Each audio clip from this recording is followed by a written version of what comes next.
The water came like a monster in the dark, rising fast, roaring louder than thunder, swallowing streets, homes, and lives without warning. What started as a rainy afternoon quickly turned into a nightmare across New York City and Newark Valley. Within hours, the skies unleashed a torrent of water over 5 to 7 inches, in some areas flooding subways, drowning streets, and turning basements into death traps.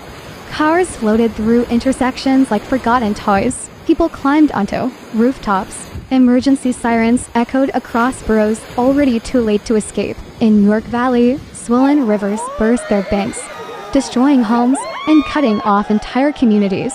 Power outages plunged neighborhoods into darkness, while first responders fought to reach the stranded through waist-deep, rushing water. For many, this storm felt like the end.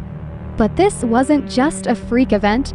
This is what climate change looks like: loud, fast, and unforgiving.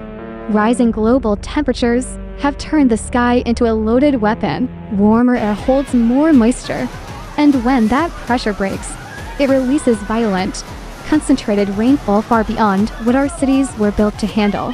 New York's century-old drainage systems simply can't cope with this new reality, and low-lying towns like Newark Valley are becoming disaster zones overnight.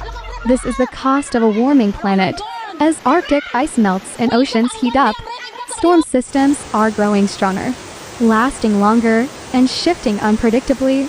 Flash floods are no longer once-in-a-decade events, they're annual, and sometimes monthly, and the victims are often those with no means to protect themselves. Families in basement apartments, elderly citizens in flood-prone areas, workers trapped in underground transit systems.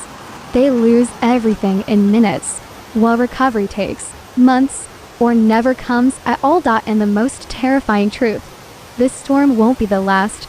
Meteorologists are already tracking unstable systems brewing again. The rivers are full, the soil is soaked.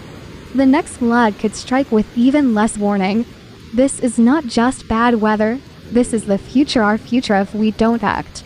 The climate crisis is not coming, it is here, and cities like New York and towns like Newark Valley are now on the front lines.